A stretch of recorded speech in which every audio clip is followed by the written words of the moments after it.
this is Risa and welcome to my craft along series. This video is going to show you how to hand stitch this delicate organza lingerie bag, and it's a companion video to my stitch along for the blue rose shadow work, which you can access by clicking on the link above. Let's get started. I'm using my own blue rose shadow work embroidery piece on organza to stitch this bag, and you can do the same if you've stitched the free blue rose pattern that I've offered in my channel, or you can use your own completed embroidery piece. You will need to make sure you have two pieces of cloth, both measuring 32 inches by 13 inches. So I had embroidered the front and the back of the organza material, which I will use for the lingerie bag, and you can do the same or just embroider the front. Now first I have to remove the seam line here that I had stitched to avoid fraying while embroidering. Let me open the entire fabric for you and you'll see that the full length is 32 inches. So I'll keep that aside. Now for the backing cloth, this is a fine white cotton cloth that is also 32 inches by 13 inches. And it's really soft and a great backing material for your lingerie bag. To prepare the fabric, I've removed the seam stitches on the sides, and I've also ironed both the organza fabric as well as the backing cloth here. Now don't forget that you will need to pre-wash both these fabrics before you start stitching. Once all of this is done, you can start the stitching process. Now first you take your backing cloth and then place your embroidery face down on the backing cloth. So this way, as you can see, I have the back of the embroidery facing up. And now you need to align the two pieces of fabric edge to edge so you can start stitching the seam with a simple white sewing thread. And here I've doubled up the thread to give it more strength. Now I'm drawing a line on the fabric about 4 to 5 centimeters off the edge to provide a guidance while I start stitching the seam. Here I'm using back stitches to start stitching the seam, and it's really simple to do. I've already taken one stitch and now I've gone back into the hole and come out again in the front stitch hole like so. Then take a step forward a few inches and go back in and out. So here you can use sewing stitches, except instead of running stitches you stitch back stitches. So here I'm going back in the hole, coming out here in the previous hole, and then taking a few millimeters forward and inserting the needle. So you continue in this manner. Just make sure you don't pull the thread too hard, otherwise you'll gather it at the seams. Now that wouldn't be a problem when you use a sewing machine, but when you're hand stitching you need to ensure that it's not pulled.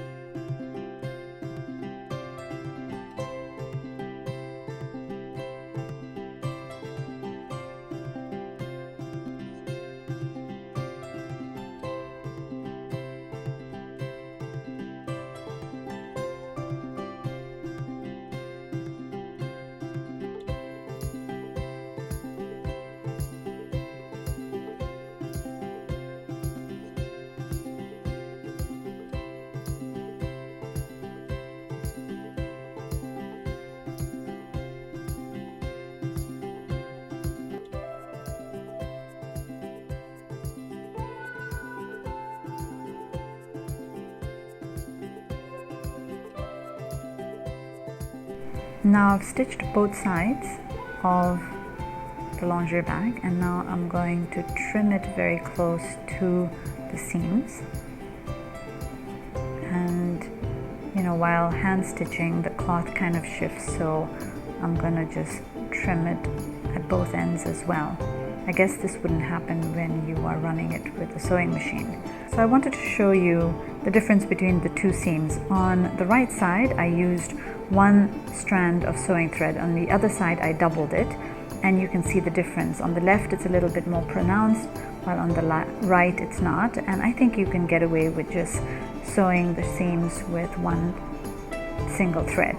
Now I'm turning the cloth over onto the right side of the lingerie bag, and so let me just adjust the cloth a little bit here, and here you go. And once I fold it, this is what the front of the lingerie bag would look like. Now before I go to the next stage of stitching, I need to iron these two fabrics together so I get a nice clean edge. And while ironing, I've preheated the iron, and make sure you iron it on the cotton side and not the organza side, so you don't burn the organza by accident. And make sure you fold the two fabrics so that the organza is more pronounced, and you don't accidentally have a peak of the white cotton on the other side, and you wouldn't want that to happen. So just keep pulling the cotton inwards and then iron the edge. The next step is to stitch a seam with a single strand of sewing thread using running stitches on both the two short ends of the fabric. The reason I'm just using running stitches because this end is going to be concealed later on, so I don't need to do any complicated stitch. So I'm just tacking the seam here with pins so that it doesn't move, and I can stitch more easily, and I can ensure that there's a straight line when I complete the stitch. Once you've completed stitching the seams, take out the ribbon that you're going to use for the lingerie bag and approximate how wide the fold for the ribbon insert should be. So here I'm going to give a little bit of allowance for the stitch line, and then enough space to be able to insert the ribbon, and it's about 1.8 centimeters approximately. So now I'm going to tack this fold with pins before I start stitching it.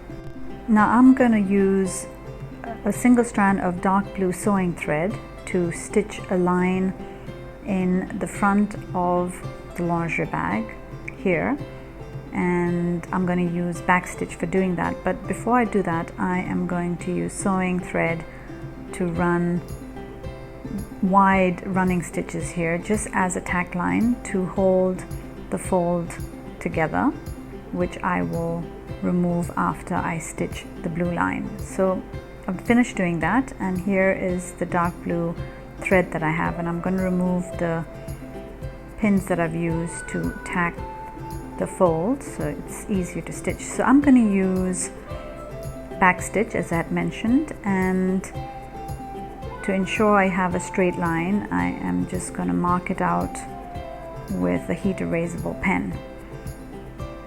And like before, simple back stitches. And the good thing about a back stitch is that you get a nice neat line in the front, and at the back you have a neat stitch as well, so it doesn't look unyieldy.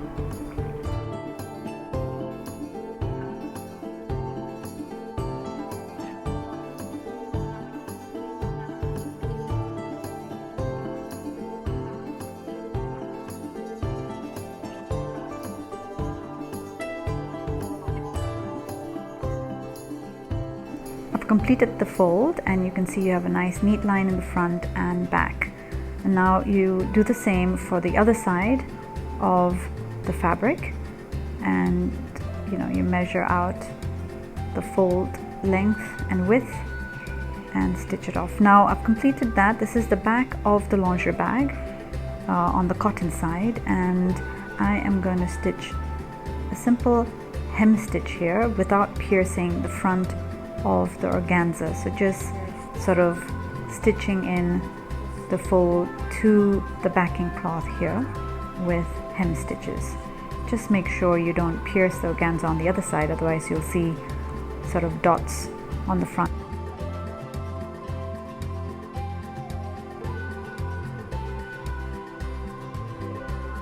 So we're almost at the end of the process, but not quite.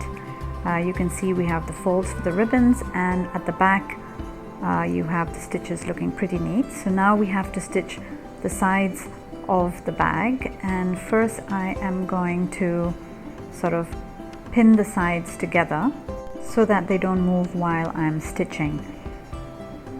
So here's one pin, and I'm going to pin the other side as well. Now once that's done, I'm going to use white sewing thread to stitch the two edges with blind stitch. Here again with blind stitch, try not to pierce the front and back of the organza bag, and just stitch the cloth in between. So you take a little bit of the organza from the inside, then pierce the two cotton fabrics in the middle, and then take a bit of organza from the other side of the bag, and you just stitch the two edges together.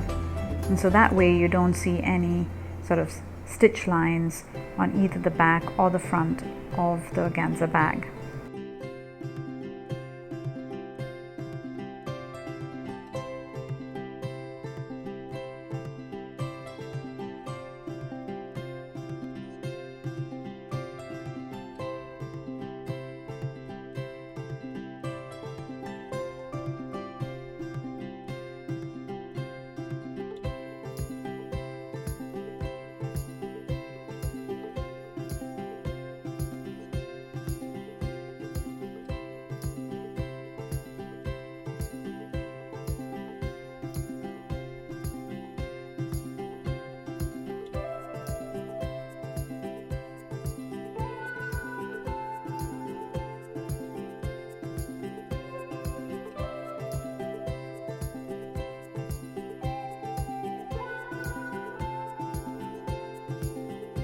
I've completed stitching the edges, as you can see here, and you can see a little bit of gap.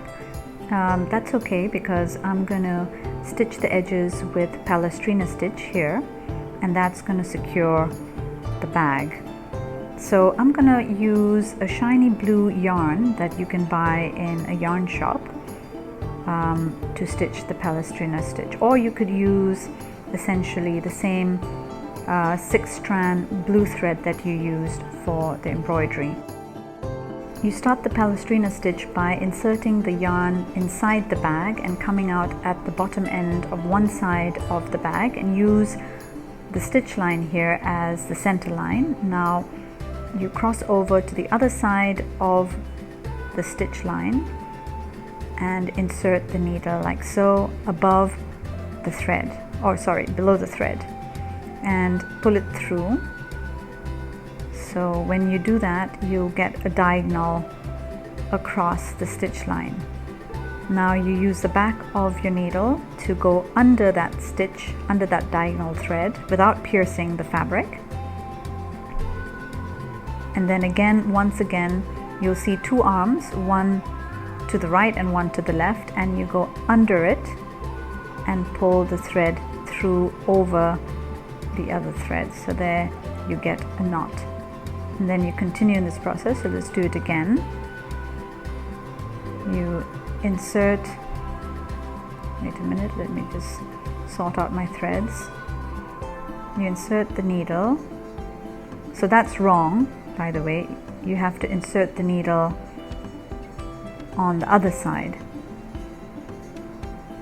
and not on this side, or not on the same side that you pulled through. So you have to insert the needle on the other side of the stitch line like so. So you get the diagonal, pull the thread through, make sure you don't get knots, and then insert the back of the needle through that diagonal without piercing the cloth. So just pull it through like so, and then you insert it again without piercing the cloth between the two arms, and you get a little knot. When you pierce the needle on the other side, make sure you pierce it at equidistant intervals so that you have a nice even look for the edging on the lingerie bag. So here again, I've pierced the needle on the other side of the stitch line, and then I'm going to insert the needle under that diagonal thread, and then insert the needle once again on between the two arms and pull it through to form a knot. Now make sure that you don't pull one knot tighter than the other, otherwise you'll have an uneven edging. So just also pull the knot evenly when you do a Palestrina stitch.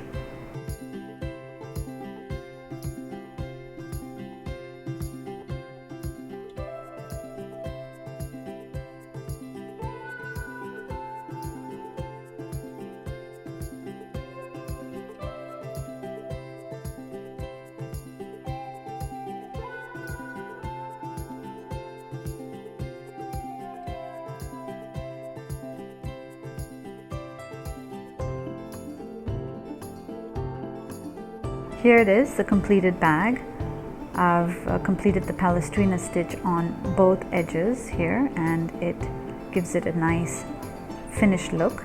And now for the final step, to insert the ribbon in the ribbon fold. So take an appropriate length of ribbon, pin a safety pin at one end, and then you can use that to insert the ribbon through the ribbon hoop here, like so.